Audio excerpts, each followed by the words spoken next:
Why are video game shows so much better than video game movies? The answer probably won't surprise you, but there's also more to it than the super obvious thing you're currently shouting at the screen of whatever device you're watching this on.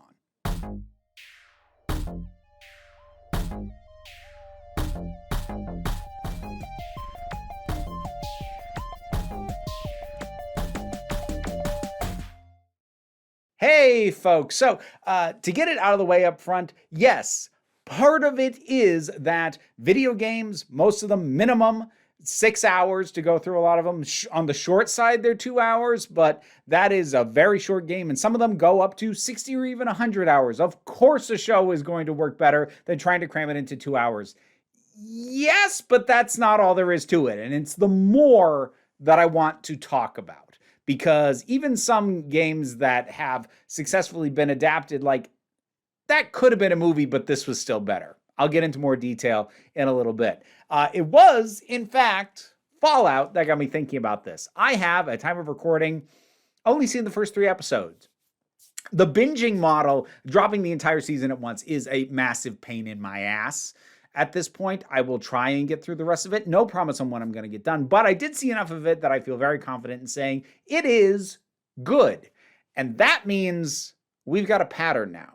Because by my estimation, while they do not encompass the entirety of TV shows based off of video games, I think the 3 indisputably good video game adaptations that have become shows, Castlevania, The Last of Us, and now Fallout. How good you think they are, your mileage will vary. I do think all 3 of these are good. And I don't think there's a ton of argument against that. That isn't motivated by weird reasons that don't make sense to me. Like people who now try and claim that Fallout is woke, who clearly never knew Fallout lore at all. Or that one of the most beloved entries in the series, New Vegas, is kind of a meme for creating trans people and cracking eggs. Regardless, we now have 3. Once is a fluke, twice is a correlation, 3 times, that's a pattern. There's something to this. And while this does not mean that every video game that ever gets adapted to a show is going to be great, it's a hell of a lot better than the movie track record. Like, what have we got for movies that are good based off video games? Like, if you want to go so bad that it's good, you could go the Street Fighter movie with Raul Julia and his sublime performance as M. Bison. Game over! If you want to go, well, I mean, it was good for the time, but doesn't hold that much weight now, you could go the 90s version of... The newer version of Mortal Kombat was successful enough to get a sequel, but it was just kind of I mean, what else is there? I mean, well, financially successful. There's certainly the Mario Brothers movie, but speaking as one of not an insignificant number of people who watched that and went, boy, that's boring.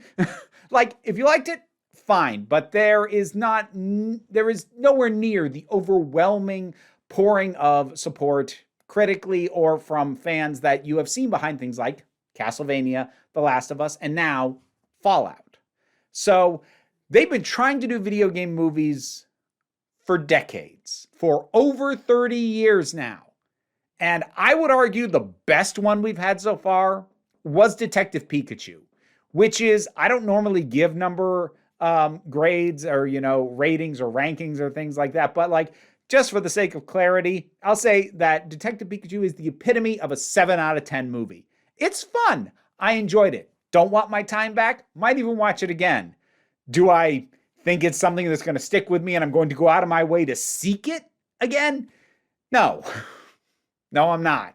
And I would say, being generous, the Super Mario Brothers movie is a 7 out of 10 movie. I think that's a 6 out of 10 movie. But let's not start assigning numeric values to things. I don't normally do that for a reason. But that's just kind of where I'm at with them. Like, that's the best. That's the best we've gotten. Castlevania, gorgeous. I adore that show.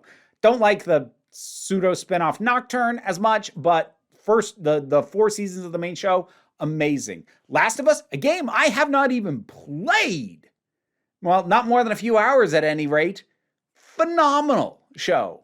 I'm both excited and nervous for another season, but that was really good. And Fallout, again, despite the intense frustration that I have with the binging model, it's good. And I hope I can find the time to watch the rest of it. And the question lingers. Why are the shows working and the movies are not? Because it's not just these stories need more time to be told. Because let's be honest, the plot of Castlevania, the core plot, get into Castle Dracula and kill the Lord of Darkness, you don't need a full season for that. You definitely don't need multiple seasons for that. Castlevania took 2 seasons to, spoiler, kill Dracula. You don't need that much time. You just don't. But taking that much time did make it better. But just by raw plot, that story could have been told in 2 hours. Hour 45 probably, easily. It would have been paced differently. It wouldn't have been as good. But just the narrative doesn't need the full run. Honestly, I think the same argument could have been made about The Last of Us. Does it need that much time? Could you trim out some of the divergences? Yeah. That probably could have made a serviceable movie. But it wouldn't have been as good. And it's not just because you'd have to make cuts. Because again, in terms of the actual quote-unquote narrative of most Castlevania games, which barely exists, Castlevania that's a franchise with a lot of lore, not a lot of narrative. You could totally have pared that down to a movie. But it still is so much better as a show. And now Fallout, which is not directly adapting any specific story from the Fallout universe as a one-to-one. It's taking elements from multiple of them, but it's not straight adapting the narrative from any of them. But you could have just told a 2-hour narrative set in that world. Would not have been that hard. That is not what we've got. And if you tried to do that, it wouldn't be as good as these. So why? Well, I think it boils down to more than just these stories need more time in terms to actually tell the story. No, but what you do need time for is to do anything that can even begin to approximate something that is almost completely lost in the translation from video game to movie. And it's hard to retain even doing it in television, but you can at least come closer. And that is immersion. Because one of the real strengths of video games is that the world that is created, you can just dwell in. There might be a narrative, there might be lore, but aside from that, you still get a sense of what this game is just by existing in the aesthetic that it is created, just wandering the world, encountering the creatures, people, places, music, whatever else that just brings you into that world. Now, that level of immersion is not replicable in any non-interactive medium, but if you have something that can take its time, that can slow down, and allow you to appreciate just existing in this space, because we're not having to wrap it up in 2 hours, that is as close as you're going to get to retaining that sense of immersion. And let's take a look again at the games that have actually been successfully adapted to TV series. Castlevania, as I said, not a complicated story. Ton of lore and a very rich environment. So many creatures, so much stuff that you can pull in and just give the audience a chance to marinate in it. Same with Fallout, especially considering that the show retained Fallout's sense of humor. Fallout is a darkly comedic series, has always been. And it's really wonderful just to get to dwell in multiple aspects of that. The vaults, the irradiated towns, get a sense of what it was like before everything went to hell, because it's not strictly speaking our future, it's an alternate history's future sort of thing. So taking the time to give us all that, you can't do in a movie. Not in a way that could actually convey a proper story and give us the characters and the time that we need to get to know them. So yes, it is ultimately time, but it's not because the plot can't be pared down. You could pare down the plot of Castlevania. You could pare down the plot of Last of Us. You could pick a plot to tell in Fallout. You could pare that plot down to something that would work in 2 hours. But you would lose any sense of retaining the world and the immersion. When you think of deeply immersive movies, movies that feel like a world that truly exists, by and large, you're talking about franchises. You're talking about Star Wars. You're talking about Lord of the Rings, which, keep in mind, that was filmed as a trilogy. Like, the only reason they got away with building as much as they did, creating all these unique pieces of armor for each civilization, and all this work put into it was because they knew they were going to get 3 full movies out of the work that they did. It's easy to look back on it now and go, that was a guaranteed hit. That was a massive gamble when that thing was made. And I would say, honestly, the first Star Wars probably does the best a single film has ever done to create an immersive environment. But even then, it's hard to look back now at the first one and think of it in a vacuum, because unless you were there when that first one came out and watched it when it first came out and didn't engage with it at a later time, like anyone of my generation or younger would have, where at the very least, there's the entire original trilogy that you're taking in all at once. And that extra time makes it more immersive.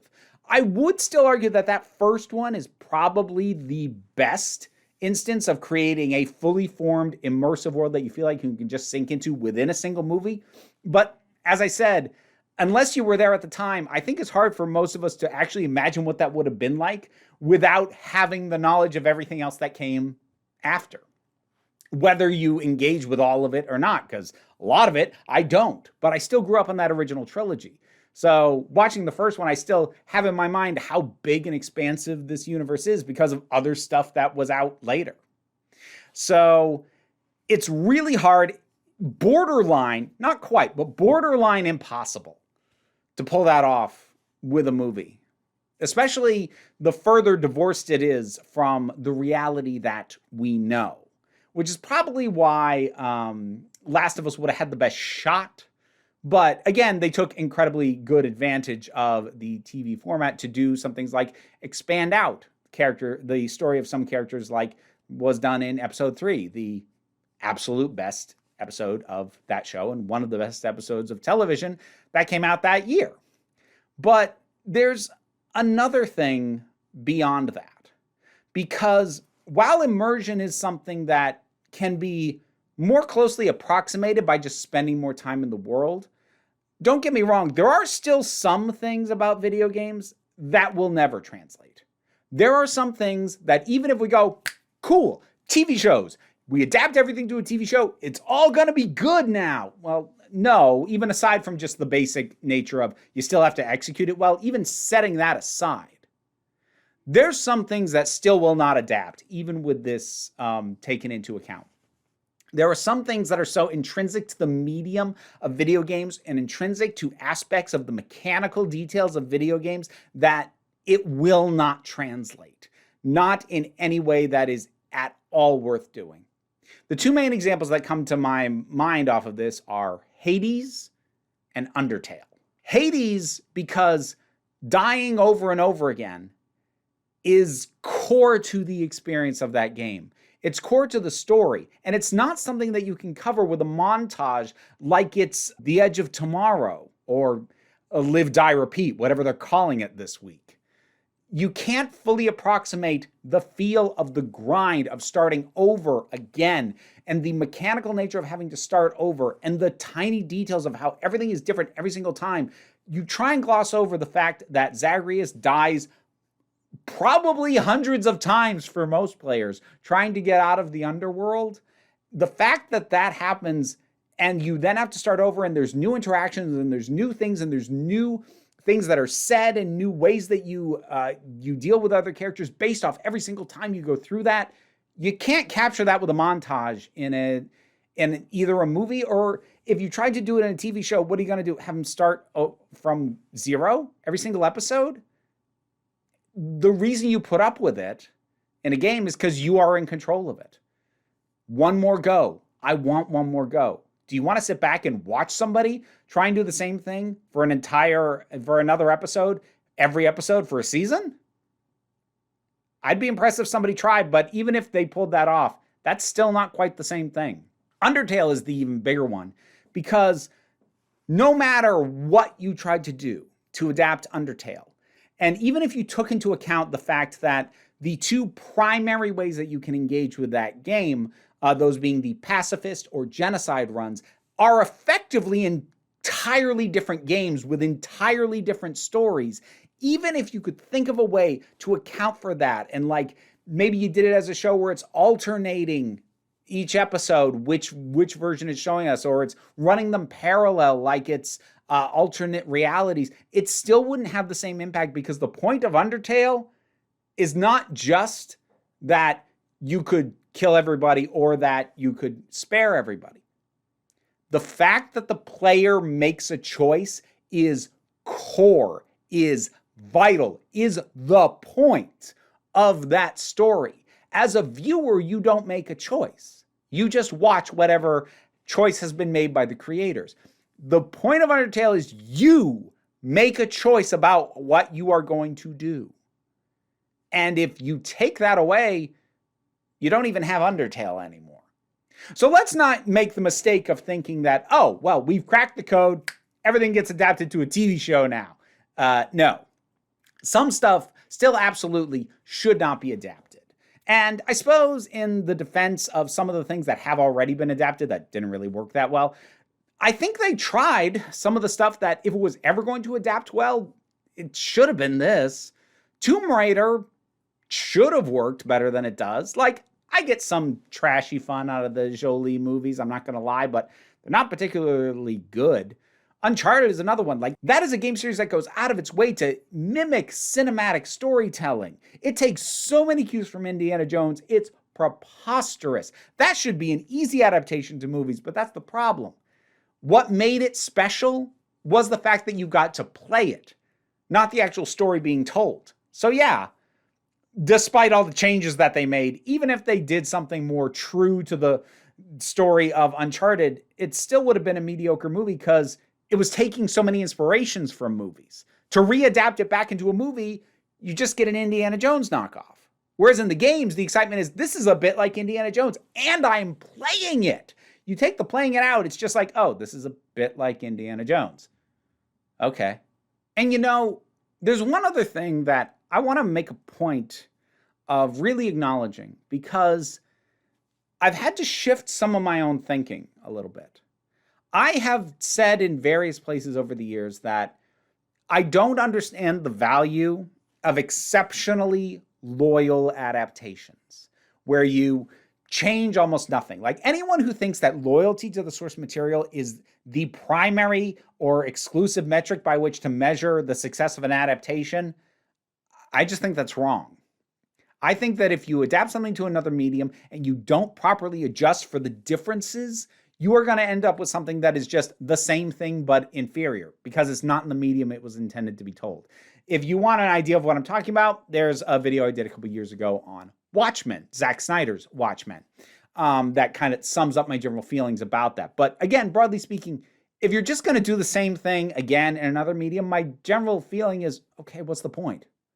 I don't know why that needs to exist. Artistically speaking, I understand that. Business-wise, it's a known thing. It has an existing fan base, therefore money.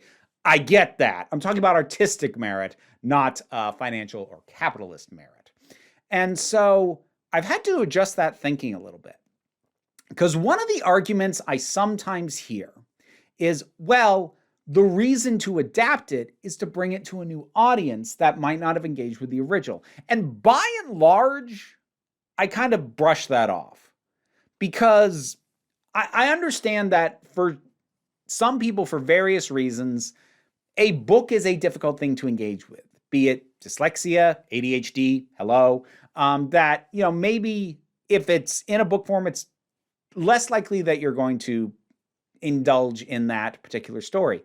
I do understand that. At this point, I almost exclusively, when I read a book, I listen to an audiobook because that's what my brain accommodates. but that is me finding a way to engage with its original intended format. I don't need it to exist as a movie. If I really care about what the thing is, I'll do my best to at least try to engage with it in its original medium. Now, again, I'm not trying to gloss over, certain people's difficulties with these things. I appreciate that. But at the same time, I am kind of left thinking like, okay, but you're still offering up an inferior version of the thing.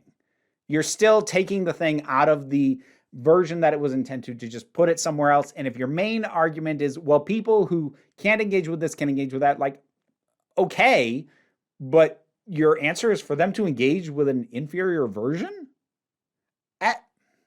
I don't know. That I'm not going to say there's no merit in that, but the specific adaptational medium where I feel, at least prior to where I'm going with this, where I felt that has the most merit is with adaptations from plays, from theater. Because it is true that unless there is a theatrical performance of a play happening in your area or an area you happen to be traveling to that you can afford to go to, you will not get to engage with the experience of seeing these things. I mean, if it's a musical and it's a decent hit, maybe you can buy the soundtrack, but that's a partial experience at best. And that does nothing about all the dramatic plays that are out there that, like, if you don't get to see a performance of it, you don't really get to experience. Like, yeah, you could buy the script and read it, but that's really not how it's meant to be experienced.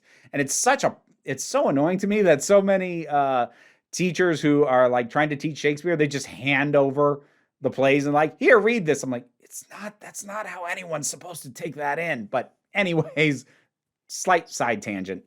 But I will grant that with theater, but I would still argue if you want to make that more accessible to more people, you would do better to give these things the Hamilton treatment.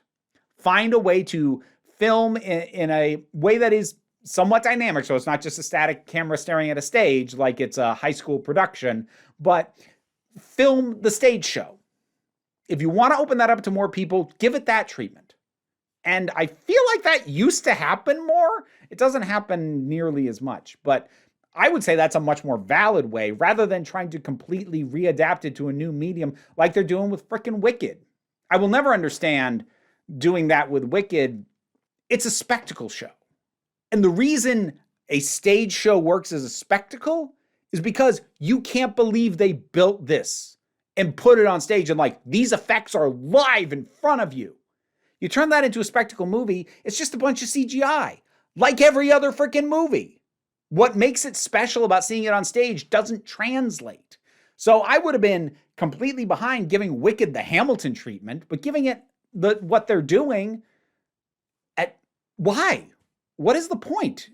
If you want to make the story accessible, and like we'll even gloss over the fact that Wicked itself is an adaptation of a book, although it's one that takes a lot of liberties, which is honestly something that I think has more artistic merit than being super faithful to the original. So it kind of gets a pass on that basis anyways. But like if you just want people to experience that show and those songs, give it the Hamilton treatment. This artistically is pointless. However, with video games and with video game adaptations, especially these shows that we're starting to get that are good, that accessibility argument, I think, has the most merit. And again, that's not me saying it has no merit with things like theater or even books. Because again, I understand certain people's ability to get through a book for whatever reason. I'm probably, even though I have my own difficulties with reading because of ADHD, like I understand not everyone can use the workarounds that I do. I get that. But at the same time, I look at something like video games, there is an accessibility barrier to people getting to dwell in these worlds and experience that immersion. So speaking personally, I mentioned I never finished The Last of Us, the game. I played a couple of hours and then I got motion sick. This has become an increasing problem for me. It's been a problem since high school, but it's gotten worse as I've gotten older and time has gone on. Fully rendered 3D with a camera that moves around will inevitably make me motion sick. It's worse with first person than it is with third person, but even third person games, I'm going to get motion sick sooner or later. It's pretty much a guarantee.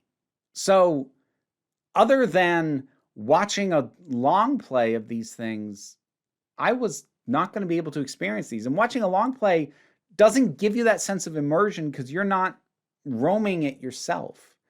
And attaining that sense of immersion is going to be better approximated by a show that gives you so many hours to just dwell in that space than watching somebody else just play the thing.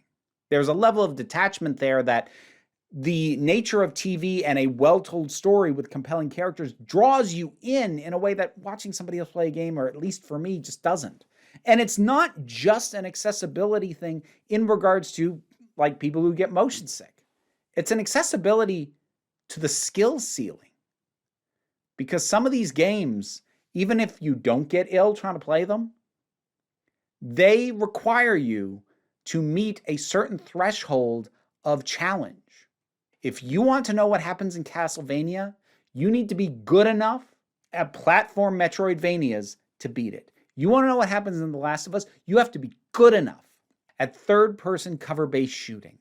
If you want to take in the story of Fallout 3 or 4 or New Vegas, you have to be good enough at first-person shooting and aiming and the RPG elements. Even if you want to play Fallout 1 or 2, you have to be good enough at that kind of old-school, number-crunching, character-building style RPG. And if you're not, you don't get to experience this story. You don't get to experience this world. So there is a stronger argument for accessibility when it comes to adapting video games than I would say pretty much any other medium. Because even if you don't have executive dysfunction or other physical issues with playing a game, like me with my motion sickness, you still have a minimum skill barrier that if you don't clear it, you don't get to experience that. Not yourself, not the way it's meant to be experienced. So the way that this opens up, now that we have found a way to do this well, now that we are seeing consistently movies don't work, not for anything that is going to be deeper than just, oh, that was disposable fun, which is what the 90s version of Mortal Kombat or the Super Mario Brothers movie or Detective Pikachu is. If you want to do anything of depth at all, you need to put it on TV. And if you get it right, you are genuinely opening up a world of experience to people who might never have the chance. And that's not even getting into the financial barriers of having a PC or a console that can run any of these dang things, and the free money to be able to afford a game that can cost you anywhere from $30 to $90 just to play. There are so many barriers to entry for video games. Be they skill ceilings, be they photosensitivities of any kind, be they financial. There's a lot of barriers. And some of these stories, they can work well outside that. I actually asked on Twitter what video game stories people really like. And I got largely what I expected. There was a lot of citations of extremely long RPGs, which if you were going to try to adapt, I would say most of them you still should pare down and probably cut most of the side quests. But if you're going to adapt, yeah, you should probably do something with a decent length to it so you can spend the kind of time with these characters that the player does. Or they were incredibly immersive experiences like, say, BioShock. BioShock's core narrative, fully bullet pointed out, that could be a movie. But that narrative isn't what makes BioShock great. It's existing in the world of Rapture.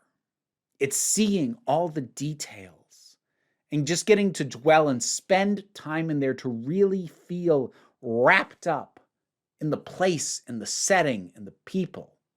That's what makes BioShock great. And a movie that has a 2 or I guess increasingly these days 3-hour cap on how long it's going to be able to be, that can't capture that. Honestly, even a TV show can't fully capture it, but it can come close. It can come close enough that the loss of the immersive nature of it is not as harsh as it is with a movie.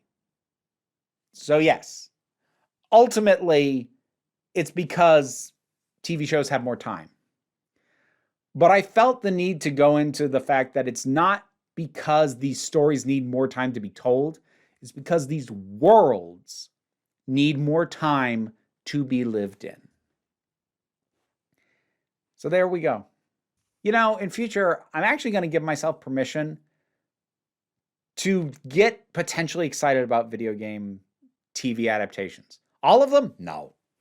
But I'm not going to take the doom and gloom notion that I do with movie adaptations. Like, okay, I can't, other than being like, oh, that'll be a fun waste of 2 hours. I can't imagine I'm ever going to get more than that out of a video game adaptation that is put into a movie. But a show? I've seen how good these can be. They can be phenomenal. And that gives me a chance to be excited for things like another season of Fallout, whereas I'm never going to be excited for the Borderlands movie. Okay, so that's the thing that's going to exist. Borderlands as a show? I mean, maybe. It unfortunately probably would have come out after Fallout and would have suffered a bit for the comparison, but yeah, that could have worked. That's not what we're getting, though, and I can't get excited about it. But this? Maybe. Maybe. What are your thoughts on all this? The state of video game adaptations? What do you think about my analysis about why the shows are working better? Or anything else that I've said? Whatever your thoughts are, drop something down in the comments. Let's talk about it. Patreon pays the bills, enables me to do this as my living. Even if you can't help me out that way, like, share, subscribe. Those all help me out quite a bit. Don't worry too much about it, though. What I really want you to remember, gamer or not, is that you are beautiful, you are valid, and you are loved. You are the council. I am just running the meetings. And until next time, this council is adjourned.